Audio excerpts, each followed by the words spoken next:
Okay, baik, kita refresh balik apa yang kita dah belajar sebelum ni. Untuk haba tindak balas, dia terbahagi kepada 4. Okay, yang pertama sebelum ni kita dah tengok haba pemendakan. Haba pemendakan, lepas tu kita lihat pada haba penyesaran. Yang ketiga kita tengok pada haba peneutralan. Dan hari ni kita akan pergi pada haba yang keempat, iaitu haba tindak balas yang terakhir, iaitu haba pembakaran. Tapi dekat bahagian haba pembakaran ni saya bahagikan kepada 2 part. So hari ni kita akan lihat part 1, iaitu kita tengok eksperimen dahulu untuk haba tindak balas bagi haba pembakaran.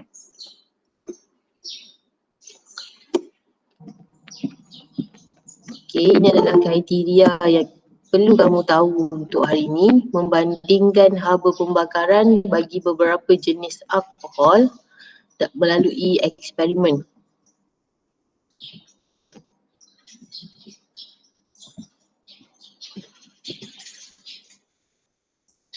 Okay, beberapa jenis alkohol. So alkohol contohnya macam kita gunakan metanol, etanol, propanol.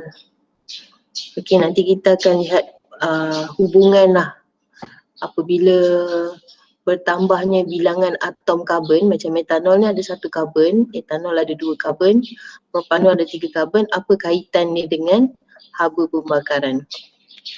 Okay, nanti kita akan lihat dalam bahagian hari ni lah. Okay, yang seterusnya adalah ni yang paling penting, maksud haba pembakaran. Okay, apakah maksud haba pembakaran? Tenaga haba yang terbebas. Okay, mesti haba terbebas apabila 1 mol bahan api. Bahan api ni adalah bahan. Okay, bahan lah. Maksudnya dekat bahagian hadapan persamaan. Contoh kalau kita gunakan metanol, CH3OH. Okay, yang terbebas apabila dibakar lengkap dalam oksigen berlebihan. Maksudnya tindak balasnya mesti tindak balas dengan oksigen. Pembakaran mesti kena ada gas oksigen. Dan untuk semua hidrokarbon yang terbakar, kita akan dapat karbon dioksida dan air. Okay, karbon dioksida dan air ni adalah hasil bagi pembakaran.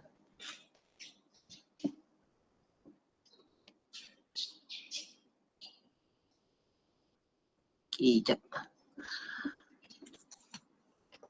Okay, cara nak imbangkan persamaan macam biasa. Yang pertama kita akan imbangkan karbon dulu. So imbang karbon dahulu. Kemudian kita akan imbangkan hidrogen. Dan akhir sekali kita akan imbangkan oksigen.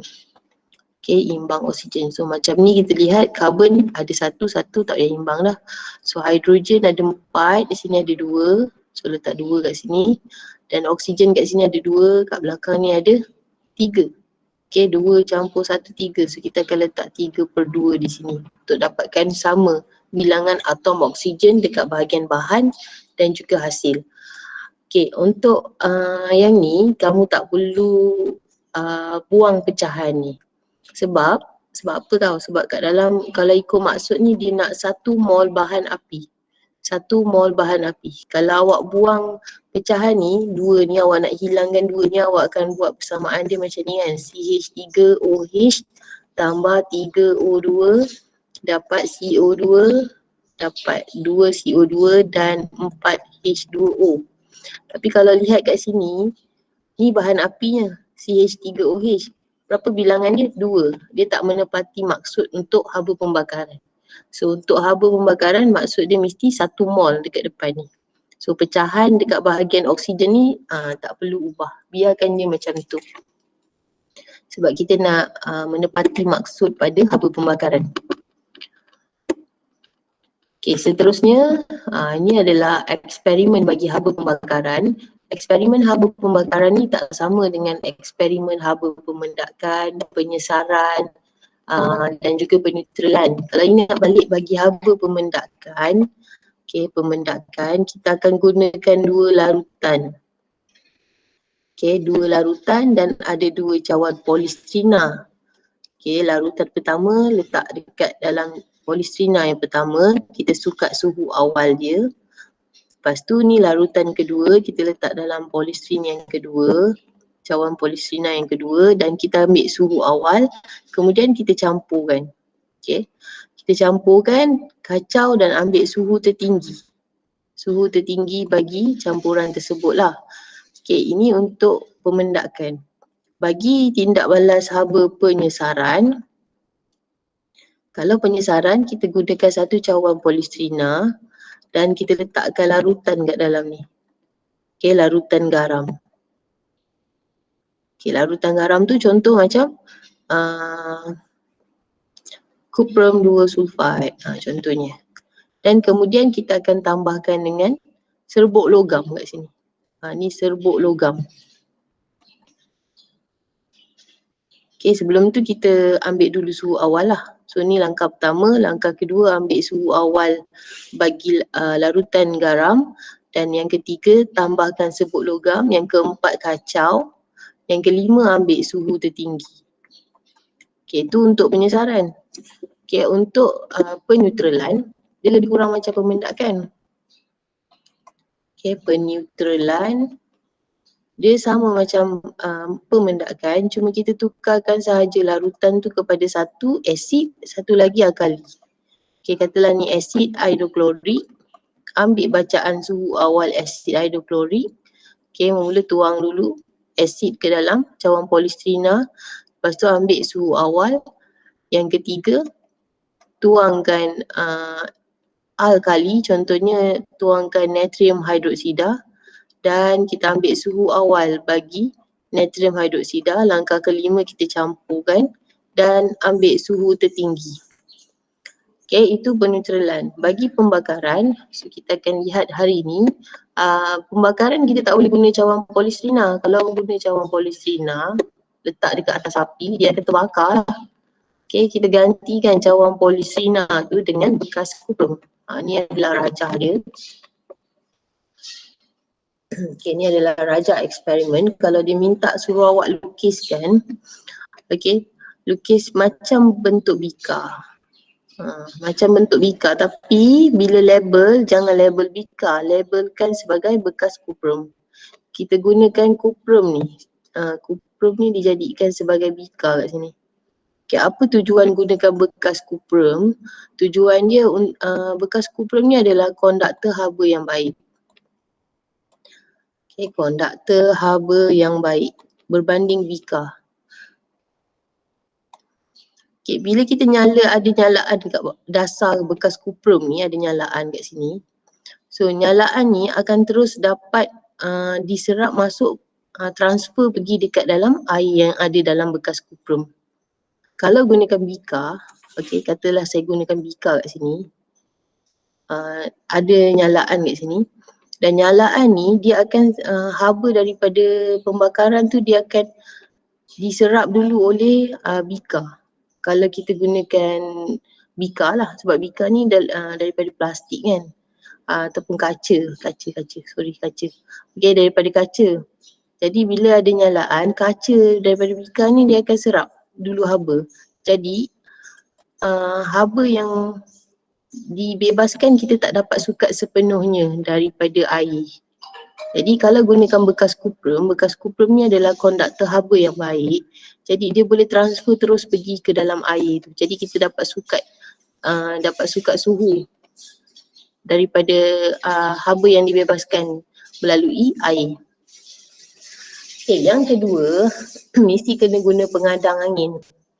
Pengadang angin ni nak lukis di garis tegak macam ni, kiri kanan.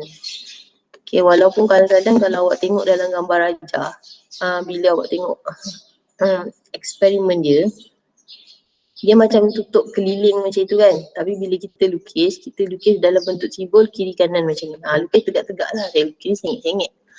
Okay, pengadang angin ni tujuan dia untuk menghalang angin masuk dari persekitaran. Menghalang angin masuk daripada persekitaran. Okay, nyalaan tu akan dijagalah. Kalau tak nanti nyalaan tu mudah terpadam. Okey, macam mana nak buat eksperimen ni? Mula-mula sekali sediakan bekas kuprum dan bekas kuprum tu kita akan isikan dengan air. So ni langkah pertama. Isikan dengan air. Okey, lepas tu berapa banyak air mesti kena letaklah dalam prosedur. Biasanya dalam 100 hingga 200 cm padu. So biasa kita letak 100 cm padu ataupun 200 cm padu ikut saiz bekas kuprum tu. Okey, kemudian kita akan ambil suhu awal. Ni suhu awal air. Ambil bacaan suhu awal air. Biasanya suhu awal air ni sama je dengan bacaan suhu bilik. Dalam 27 atau 28 darjah Celsius lah. Contohnya 28 darjah Celsius suhu awal air. Okay, setelah rekod ambil dan ukur dan sukat suhu awal air, rekodkan.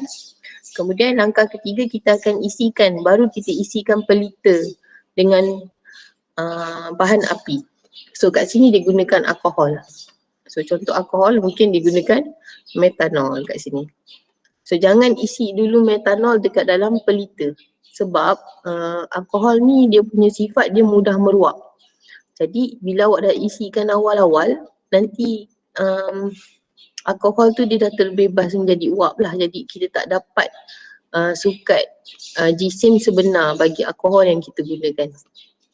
So dah isi air dalam bekas kuprum, dah ambil suhu awal, baru isikan metanol ke dalam pelita. Ni langkah ketiga. Okay, isikan metanol ke dalam pelita dan ada lagi satu, timbang. Timbang jisim pelita dan metanol. Okay, timbang jisim pelita dan juga metanol. Okay, kemudian barulah kita nyalakan nyalaan sumbu pelita. Pastikan nyalaan tu mesti kena pada dasar bekas kuprum. Dia tak boleh nyalaan tu, contoh ni bekas kuprum, nyalaan tu jauh daripada bekas kuprum. Ni jauh, ni salah. Dia mesti nyalaan tu kena pada dasar bekas kuprum. Kenapa? Sebab kita nak sukat semua haba yang dibebaskan oleh alkohol semasa pembakaran. Okay, macam mana kita nak pastikan yang nyalaan ni boleh terkena pada bekas kuprum? Kena guna bongkah kayu. Okay, bongkah kayu ni kita tinggikan lah. Kalau tak cukup tinggi, kita tambah lagi bongkah kayu kat bawah ni. Seterusnya, kacau air menggunakan termometer. Ni langkah ke-6, ni langkah ke-5 tadi. Langkah ke-4, nyalakan. Langkah ke-5, pastikan nyalaan terkena pada dasar bekas kuprum. Langkah ke-6, kacau air menggunakan termometer berterusan. Okey, apa tujuan kita kacau air ni berterusan? Untuk pastikan pemanasan adalah sekata. Okey, pemanasan air tu sekata. Kalau tak nanti air tu mungkin ada bahagian yang dah terlalu panas, ada bahagian yang masih lagi sejuk. Jadi kita perlu kacau air secara berterusan. Tak perlu kacau laju-laju, slow-slow je. Okay, yang seterusnya, padamkan nyalaan api apabila suhu meningkat 30 darjah Celsius. Ni ramai yang salah faham. Macam mana suhu meningkat 30 darjah Celsius. Ramai ingat daripada 28 darjah Celsius dia jadi 30 darjah Celsius. Itu salah. Okay, salah. Maksudnya katalah suhu awal itu 28 darjah Celsius. Dia meningkat sebanyak 30 darjah Celsius tambah 30. Jadi kita kena padamkan nyalaan pelita itu apabila suhu dah capai 58 darjah Celsius. Okay, katalah suhu awal dia 30, maksudnya 60 lah kat sini. Okay, padam pula. Lepas dah nyala, bila dah meningkat 30 darjah Celsius, kita padam nyalaan pelita. Dan akhir sekali, timbang. Okay, langkah ke-8, timbang jisim metanol selepas pembakaran. Kita nak tengok berapa banyak metanol yang kita dah gunakan semasa eksperimen ini. Okay. Setakat ni ada nak tanya tak? Tak ada. Okay. Okey, kita tengok seterusnya. Slide seterusnya, ini adalah prosedur yang betul lah. So prosedur kalau awak tengok dekat dalam buku teks, prosedur dia agak panjang, tapi ini adalah skema dia.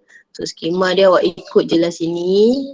Mula kita sukat dan tuangkan 200 cm padu air ke dalam bekas kuprum. Mesti syarat guna bekas kuprum, tak boleh guna bekas lain. Kenapa kena guna bekas kuprum? Kenapa kena guna bekas? Sebab kuprum kena konduktor haba yang baik. Okey, betul. Sebab bekas kuprum adalah konduktor haba yang baik. Okey, konduktor haba yang baik. Ukur dan rekodkan suhu awal air. Ini pakai termometer lah nak rekodkan suhu awal air. Yang ketiga, isikan pelita dengan butanol dan timbang. Rekodkan jisim awal pelita. Okay, jisim awal tu kena rekod juga. Okay, nyalakan sumbu pelita, letakkan pelita sedekat yang boleh dengan bekas kuprum. Ini yang saya kata kena pastikan nyalaan tu kena pada dasar bekas kuprum. Kalau lukis pun kena pastikan nyalaan tu kena kat dasar. Walaupun lukis, jangan jauh-jauh nyalaan dengan dasar bekas kuprum. Dan lagi satu, pelajar suka tambah kasa dawai. Kita tak nak ada kasa dawai kat sini. Kalau letak kasa dawai, terus salah. Sebab apa? Nanti kasa dawai ni serap haba. Jadi kita tak dapat sukat haba dengan betul. Yang ini betul. Dia tak guna kasa dawai dan terus gunakan tuku kaki 3 lah kat sini. Ini tuku kaki 3. Okay, kacau air berterusan. Okay, apa tujuan langkah ke-6 ni? Kacau air berterusan.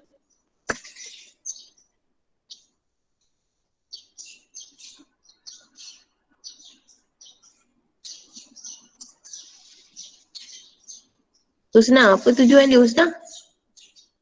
Kenapa kena kacau air berterusan?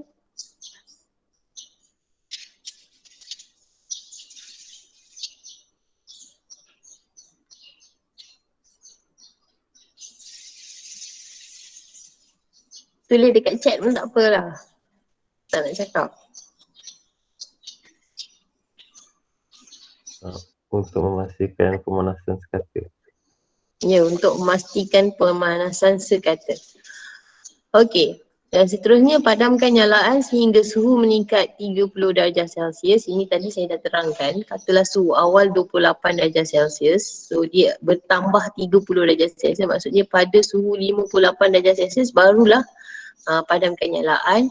Dan akhir sekali timbang, bukan lampu ni, timbang per liter. Secepatnya dan rekodkan jisim akhir. Mesti kena cepat sebab kalau tak nanti ada lagi alkohol yang dah meluap. Jadi bacaan kita tak tepat nanti. Okay, ini adalah apa yang perlu awak rekodkan. Pertama adalah suhu awal air. Contohnya suhu awal air 30 darjah Celsius. Suhu tertinggi air tambah 30 kan, 60 darjah Celsius. Jadi kenaikan suhu adalah 60 tolak 30 darjah Celsius. Jisim awal pelita contohnya kita dapat 145 gram. Okay, jisim akhir pelita. Agak-agak jisim akhir pelita ni lagi tinggi ke bacaan dia ataupun lagi rendah daripada 145? Lagi rendah. Ya, lagi rendah sebabnya kita dah gunakan alkohol dekat dalam pelita tu. Ini contohnya pelita. Okay, ni katalah awal. Banyak macam ni, bila kita dah gunakan alkohol yang ada dalam pelita ni, dia mesti akan berkurang. Bila berkurang, jisim akhir tu akan lagi rendah lah bacaan dia. Contohnya kita akan dapat 130 gram. Contoh So jisim alkohol yang terbakar tolakkan jisim awal, tolak dengan jisim akhir, kita akan dapat jawapan dia. Kat sini 15 gram. Okay, ini adalah data yang perlu kamu ada semasa nak jalankan eksperimen haba pembakaran. Cara nak kira nanti kita akan tengok pada part yang kedua lah. Bezanya dengan yang sebelum ni, kita ada jisim air. GCM air kena ada. Tadi kita guna 100 ke 200 kan. Tengok balik. Ni, tuang ni. Air ni 200 cm padu. So kat sini kena ada tambah lagi satu GCM air. Yang ketujuh. Data dia adalah GCM air. GCM air adalah 200 cm padu ataupun sama dengan 200 gram. Ini nanti kita akan gunakan juga masa dalam pengiraan. Okey, lepas tu eksperimen ni kita akan ulang lah. Contoh tadi kita gunakan metanol, lepas tu kita boleh gunakan etanol. Okey, mula-mula guna metanol. Lepas tu kita ulang gunakan etanol pula. Lepas tu ulang lagi gunakan butanol. Okey, propanol tak contohnya tak ada lah. So kita dapat etanol bila kira dapat haba pembakarannya 500. Metanol dapat 500. Etanol kita dapat berapa ni? 1250. Okey, 1250. Yang keempat kita gunakan butanol, kita kira kita dapat bacaan dia 2750 contohnya. Okey, 2750 1250 kat sini 500. So yang ketiga tak ada, propanol tak ada. Soalan boleh bagi, nyatakan haba pembakaran bagi propanol. So dia minta awak cari apakah haba pembakaran bagi propanol. Cara dia nak buat macam mana, kena buat dalam bentuk graf macam ni. So kaitkan melalui graf. Bila kaitkan melalui graf ni mesti haba pembakaran melawan dengan bilangan atom bagi alkohol. So metanol ada 1 karbon. Ni metanol 1 karbon. Etanol ada 2 karbon, butanol ada 4 karbon. Buat satu graf tu dia dah sambungkan garis lurus dan kemudian untuk dapatkan bacaan haba pembakaran bagi propanol kita buat unjuran pada graf ni. Dia buat unjuran pula. Buat line putus-putus kena pada line merah tu dan kemudian kita ambil bacaan bagi propanol. 2000 kilojoule per mol. Dan soalan ni juga boleh diubah lah. Contohnya dia kata dia nak minta awak cari pada pentanol. Pentanol ada 5 karbon. So 5 karbon maksudnya kita kena kertas graf ni mungkin kena lebih besar sikit.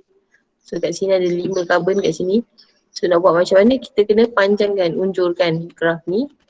Tarik, teruskan dan kemudian kita buat garis putus-putus dan ambil bacaan bagi pentanol. So soalan ni memang popular lah. Dia bagi graf macam ini dan dia minta awak, suruh awaknya cari haba pembakaran bagi alkohol yang lain. Okey, kita tengok kat sini.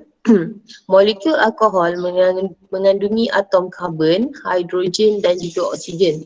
Pembakaran lengkap alkohol membebaskan karbon dioksida dan juga air.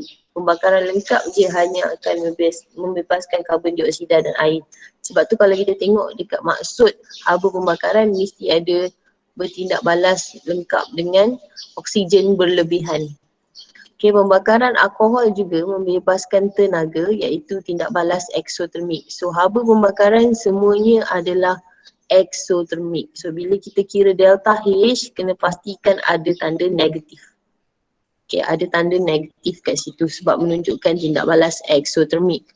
So tapi kalau lukis dekat graf, tak perlu letak dia dekat bahagian bawah kan, negatif kat bawah kan.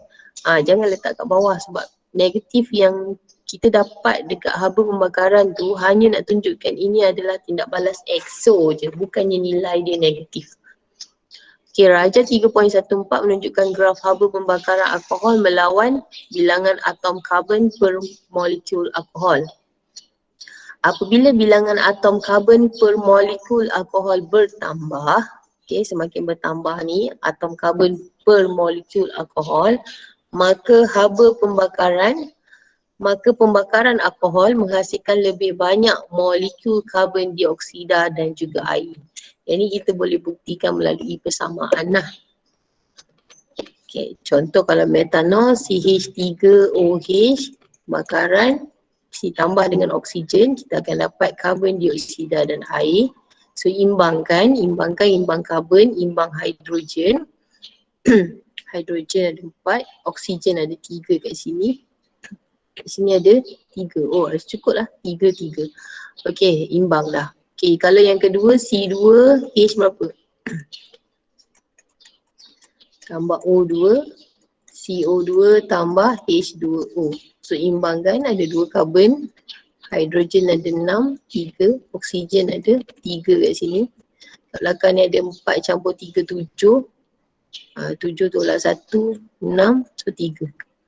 Kalau kita tengok bilangan molekul bagi karbon dioksida bertambah. Kat sini 2, sini 1. Sebab apa? Bila bertambahnya bilangan karbon, so bilangan molekul bagi karbon dioksida dan juga air juga akan lebih banyak. Oleh itu semakin banyaklah haba yang dibebaskan. Okay, kenapa haba pembakaran meningkat apabila bilangan atom karbon semakin bertambah? Ni jawapan dia. Yang pertama ni sebab apabila bilangan atom karbon per molekul bertambah, lagi lebih banyak, ni poin yang pertama ni, lebih banyak molekul karbon dioksida dan air yang dihasilkan, oleh itu semakin banyak haba yang dibebaskan. Peningkatan nilai haba pembakaran antara ahli alkohol berturutan adalah hampir sama kerana setiap ahli alkohol berbeza daripada ahli yang berikutnya dengan satu kumpulan CH2. Sebab tu kita boleh dapat satu garis lurus kalau kita buat perkaitan antara satu alkohol dengan alkohol yang lain. Okey, sampai sini saja. Ada apa-apa nak tanya tak?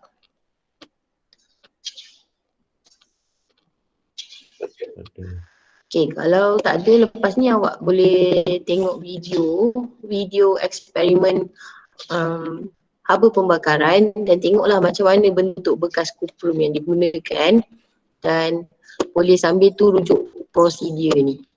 Ni prosedur ni kan, sambil tu rujuk kat prosedur ni.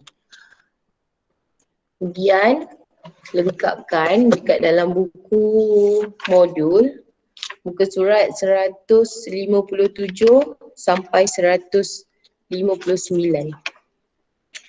Okay, 157 sehingga 159. Okay, ada lagi setengah jam kan. So tengok dulu video, lepas tu lengkapkan latihan dalam buku modul 157 hingga 159. Okay, sampai sini saja. Kalau tak ada apa-apa nak tanya. Saya ucapkan terima kasih lah sebab masuk kelas ni walaupun hari ni macam tak ramai, ada 23 orang je. Selalunya kelas awak ramai. Okay lah. Assalamualaikum warahmatullahi wabarakatuh dan terima kasih. Waalaikumsalam cikgu. Terima kasih cikgu. Terima kasih cikgu. Terima kasih cikgu. Okay. Cikgu